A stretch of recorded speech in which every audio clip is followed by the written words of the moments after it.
You there, second desk, blue jacket. What is your name? My name is Alexis.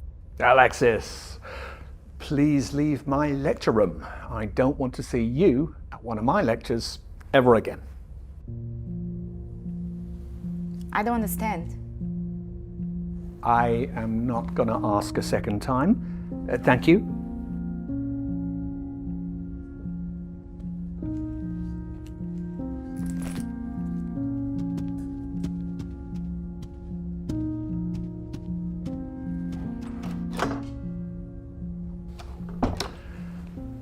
Why are there laws? ፕሮፌሰሩ ወደ ክፍል ውስጥ እንደገቡ አሌክሲስ የተባለች ተማሪያቸውን ውጭልኝ ደግሜ እንዳላይሽ ሲሉ አስጠነቀቁ። ለምን ወጣለሁ አልገባኝም ስትል አሌክሲስ ጠየቀች። ድጋሚ ለመናገር እድል አልሰጧትም። ውጪ አሏት። ወጣች። ሌሎች ተማሪዎች ይህንን ጉዳይ በጸጥታ እየተከታተሉ ነው። አሌክሲስ ከወጣች በኋላ ትምህርቱ በቀጥታ ቀጠለና ፕሮፌሰሩ ለተማሪዎቻቸው ጥያቄ ሰነዘሩ። ሕጎች የሚያስፈልጉት ለምንድን ነው አሏቸው። አንዳንዶቹ ሕጎች ለማህበራዊ ስርዓት ያስፈልጋሉ አሉ። ሌሎች የግለሰቦችን መብት ለመጠበቅ አሉ። ፍትህ ለማስፈንም እያሉ መለሱ። መምህሩ እንደገና ጠየቁ። አሁን በክፍል ጓደኛችሁ አሌክሲስ ላይ ኢፍትሐዊ ሆኛለሁን ብለው መልሰው ጠየቋቸው። ተማሪዎቹ አዎ ብለው ደፍረው ለመናገር እንኳን አቃታቸውና በምልክት የአዎንታ ምላሽ ይሰጣሉ። በመቀጠል ፕሮፌሰሩ መሰረታዊ ጥያቄዎችን ያከታትላሉ። ታዲያ ያንን ኢፍትሐዊ ድርጊት ስፈጽም ለምን አልተቃወማችሁም? ለምን ከድርጊቴ እንድታቀብ ሙከራ አላደረጋችሁም? ለምን ይህንን ኢፍትሐዊ ድርጊቴን ዝም አላችሁት? አያችሁ፣ ካልደረሰባችሁ አታውቁትም፣ ካልደረሰባችሁ አይገባችሁም። እናም ዝም አላችሁ። እንዲህ ያለ መጥፎ ነገርን ተቃውማችሁ ለፍትህ እስካልቆማችሁ ድረስ ቀጣዮቹ የኢፍትሐዊ እርምጃ ሰለባዎች እናንተ ትሆናላችሁ። ያኔ አንድም ሰው ካጠገባችሁ አይቆምም። መቼም ቢሆን ለእውነትና ለፍትህ መታገል ግዴታችን መሆን አለበት። ይህንን ደግሞ ለሌሎች በመጮህ ለእኛ ሳይሆን ለሌሎች በመሟገት ማሳየት ይኖርብናል እያሉ ይቀጥላሉ። ይህ አንዲት ቺያራ ጂዚ የተባለች ጣሊያናዊት የፊልም ደራሲና ፕሮዲውሰር የሰራችው ለማስተማሪያም ተብሎ የተዘጋጀ ፊልም ነው። በሌክቸሩ ላይ የተነሳውን ጉዳይ ግን በጣሊያንና በአውስትራሊያ የሚገኙ የማህበራዊ ሚዲያ ተጠቃሚዎች ባለፉት 2 ዓመታት የተቀባበሉት ቪዲዮ ሆኖ ቀጥሏል። የዚህን ቪዲዮ ጠቅላላ መልእክት የአማርኛ ቋንቋ ነግበኔ በል ብሎ በ2 ቃላት ይቀነብበዋል። በኢትዮጵያ ውስጥ ነግበኔ ማለት አለመቻል የሚያስከፍለው ዋጋ እየቀጠለ ማስደንገጥም እያቆመ ነው።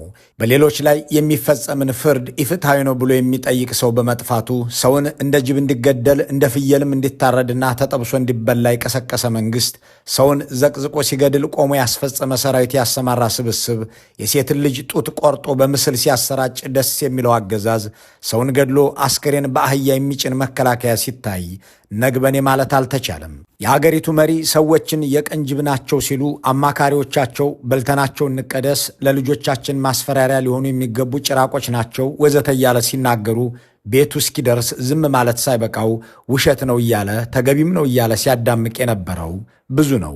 ሰውን ከነነፍሱ እያቃጠለ በዳቦና በእንጀራ ስለመብላት ወታደሮች ሲነጋገሩ ቀርጾ ቪዲዮ ያሰራጭ አገዛዝ አሁን ደግሞ አሰቃቂ በሆነ ሁኔታ የሰው አካል ሲቆረጥ የሚያሳይ ቪዲዮ ለቋል። ዳንኤል ክብረት የተባሉት የተረት አባትም ይህንኑ አምነው እንዲህ ያለውን ዘግናኝ ነገር ምስሉን ያሰራጩት እነሱ ራሳቸው ብልጽግናዎች መሆናቸውን ጠቁመዋል፣ ገልጸዋል። ወደፊትም ተመሳሳይ ነገር እንደሚለቁ አሳውቀዋል። ይህንን የሚሉት ፋኖ የፈጸመው ነው ለማለት እንደሆነም ከፕሮፓጋንዳ ቅኝታቸው መረዳት ይቻላል። ቢገባችሁ መንግስት ናችሁና ግድያው የተፈጸመው በፋኖም ከሆነ ህዝብን እንዲህ ካለ ጥቃት መጠበቅ የእናንተ ሥራ ነበር የሚለውን የጨዋ ጥያቄ እንትወው። ስንት ወንጀል የሠራ አገዛዝ ይህንን ድርጊት በምስል ቀርጾ ሲያሰራጨው እንዴት መንግሥት እንዲህ ያደርጋል የሚለውን የሞራል ጥያቄ የምንለፈው። አገዛዙ የሰውን ገላ ቆርጦ በማሰቃየት የሚረካ ነውና ይህንንም ደጋግሞ አሳይቷልና ለዚሁ ዓላማ ብሎ ቀርጾትና በራሱ ወኪሎች አስፈጽሞት ቢሆንስ የሚለውን ለእውነት የተጠጋ ግምት ምንዝለለውና ነግበኔው ላይ እናተኩር። ግፍን ለማውገዝ ጭካኔን ለማነወር ስንት ጆሮና እጅ መቆረጥ፣ ስንት ሰው ተቃጥሎ መገደል፣ ስንት ሰው ታርዶ መስዋዕት ይጠበቅበታል። እነ ዳንኤል ክብረት በኢትዮጵያ ውስጥ ያላስተማሩት የአገዳደልና የአሟሟት አይነት የለም። ይህ እንዲቀጥል ነግበኔ አለማለት እስከ መቼ ይቻላል? ነግበኔ ማለትን ያልደፈረ በተናጠል ለመሞት የወሰነ ማህበረሰብ እንዳለ እነ ዳንኤል ተረድተዋልና ያንኑ እያደረጉ ናቸው። ልክ እንደ አይሲስ ወይም አይኤስአይኤስ ሳይሆን ከዚያ የሽብር ቡድን በባሰ አገዳደል አሰቃይተው ነፍስን የሚቀጥፉ ሰዎችን በኢትዮጵያ አርሶ አደር ቀዬ አሰማርተዋል። እነሱ መከላከያው ካራ ይዞ የሰውን አንገት እንደ ዶሮ ያርዳል። ታጣቂ ኃይሉም ያንኑ ያደርጋል። የጸጥታ ኃይሎች ሰውን ከነነፍሱ ወደ እሳት ማግደው ሲገድሉ በካሜራ ይቀርጻሉ። ድርጊቱን የሚታዘብ ሕዝብ ደግሞ እንደ ቦክስ ውድድር ከቦ እንዲያይ ይደረጋል። ሰውን ገድለው አስከሬን በተሽከርካሪ ይጎትታሉ። ይህንንም በቪዲዮ ይቀርጹታል። አንገት ቆርጠው በእንጨት ሰክተው ይጨፍራሉ። ይህንንም ደንበኛ የካሜራ ባለሙያ ቆሞ ይቀርጸዋል።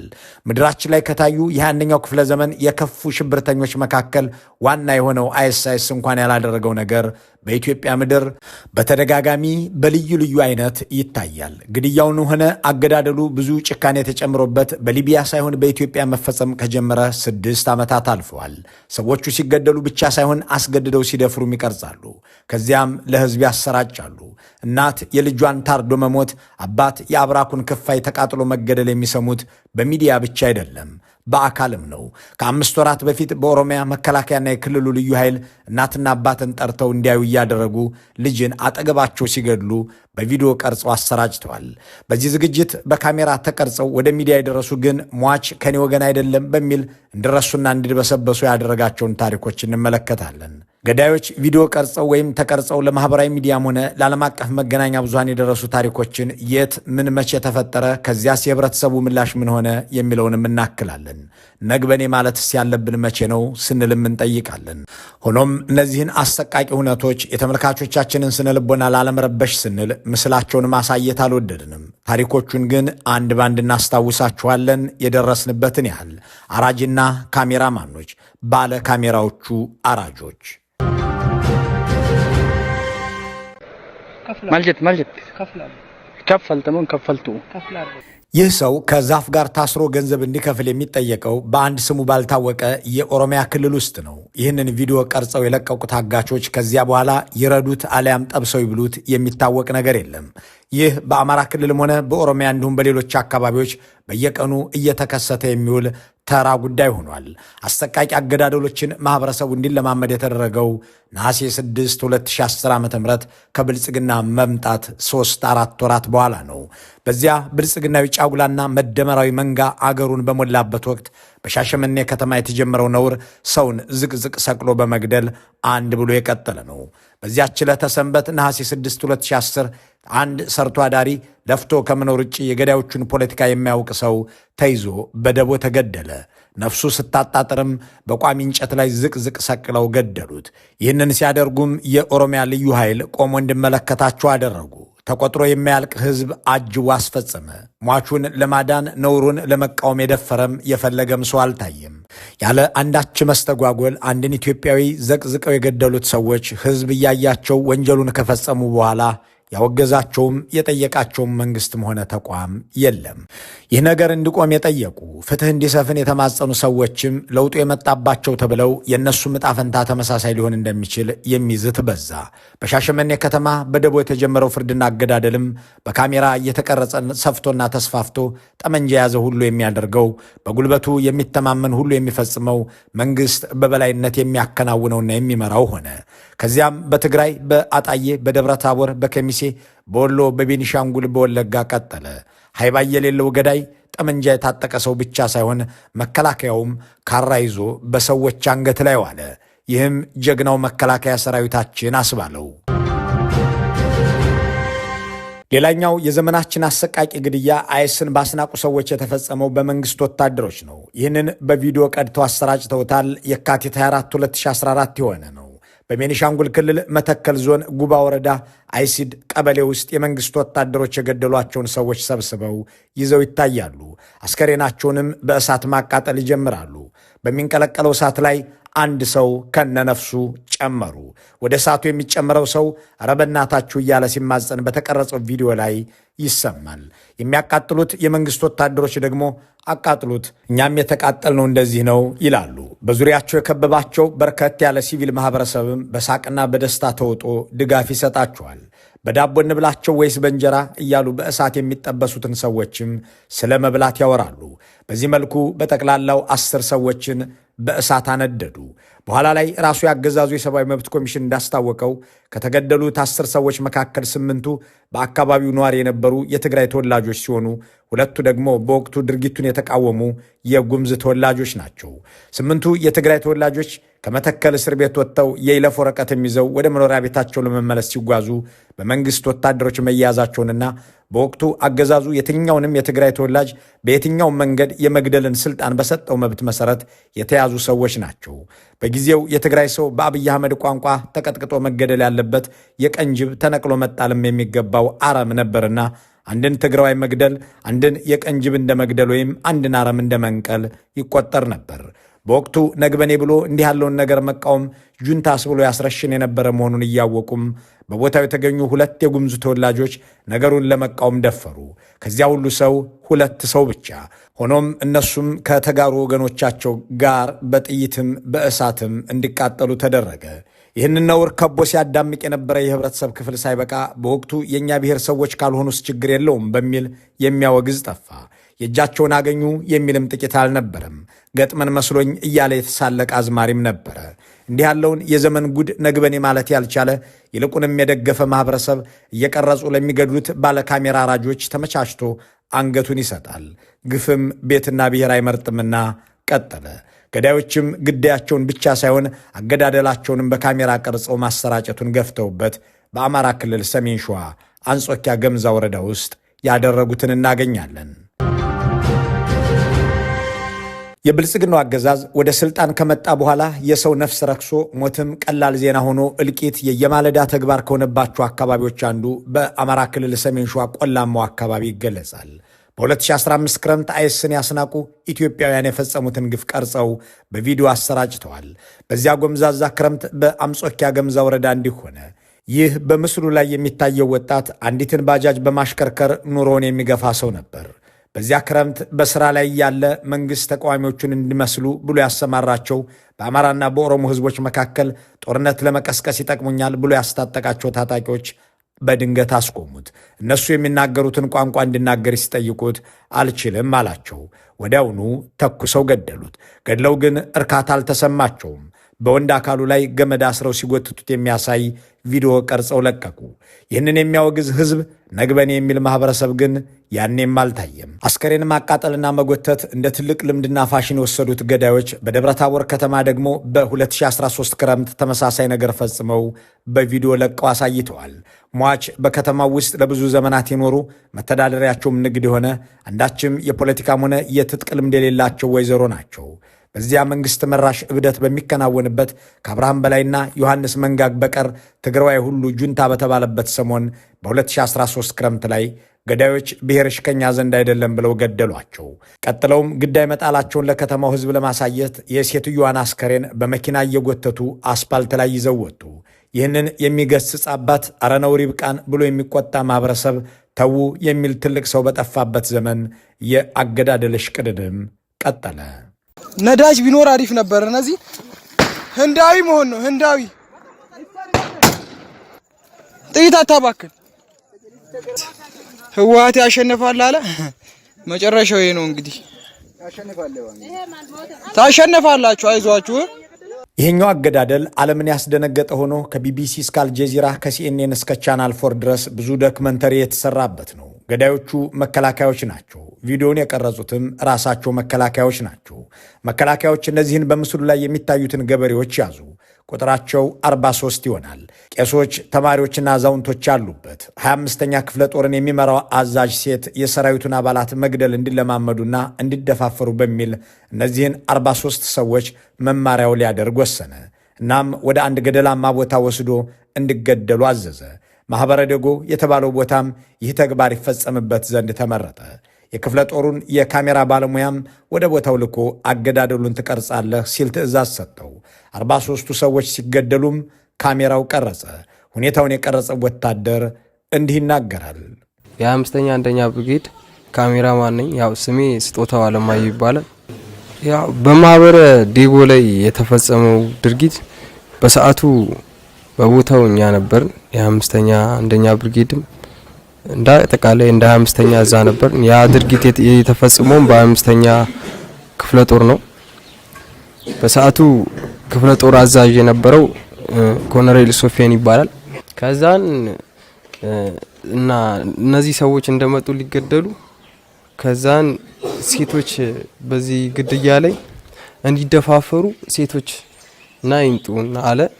እኔን ነው ነበር የላከኝ። በሰዓቱ እኔ ካሜራ ነበር፣ አንተም ቪዲዮን ይዘህ ትቀርጻለህ ለቪዲዮ ግብአት ይሆናል ብሎ እሱ እንትን አለኝ። ከዛን እሺ ብዬ ሄድኩ። ከዛ በሰዓቱ የገደሏቸው ክፍለ ጦር ዘመቻ አጃቢ የነበሩት እና የሶፊያን አጃቢ የነበሩት እና ሴቶች ነበሩ በዚህ ግድያ ላይ የተሳተፉት። ይህ ቪዲዮ ወደ ሚዲያ ከወጣ በኋላ በኢትዮጵያ ውስጥ አጀንዳ መሆን አልቻለም። የመንግስት ወታደር ሰዎችን ለመለማመጃነት እየገደሉ ወደ ገደል እንደሚጥሉ የሚገልጸው ዜና የሰብአዊ መብት ድርጅቶችን የሚያስደነግጥ፣ ሰብአዊ ፍጥሩን ሁሉ የሚያደነዝዝ ቢሆንም በኢትዮጵያ ምድር ግን ክህደት በዝቶ ነግበኔ ባይ ጠፋ።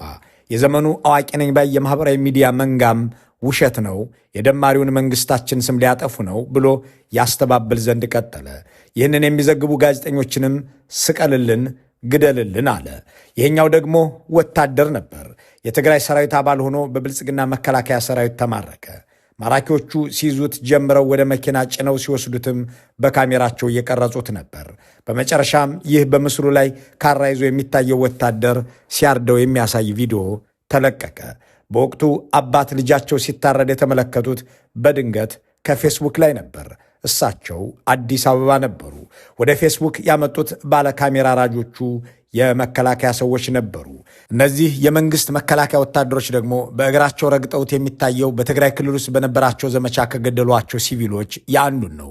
ሆኖም ያንን አንድ ከርታታ አርሶ አደር ለመግደል ጥይት አላባከኑም። የሰላ ካራቸውን አውጥተው ሲያርዱትና ሲሳሳቁ የሚታዩበትን ቪዲዮ ቀርጸዋል።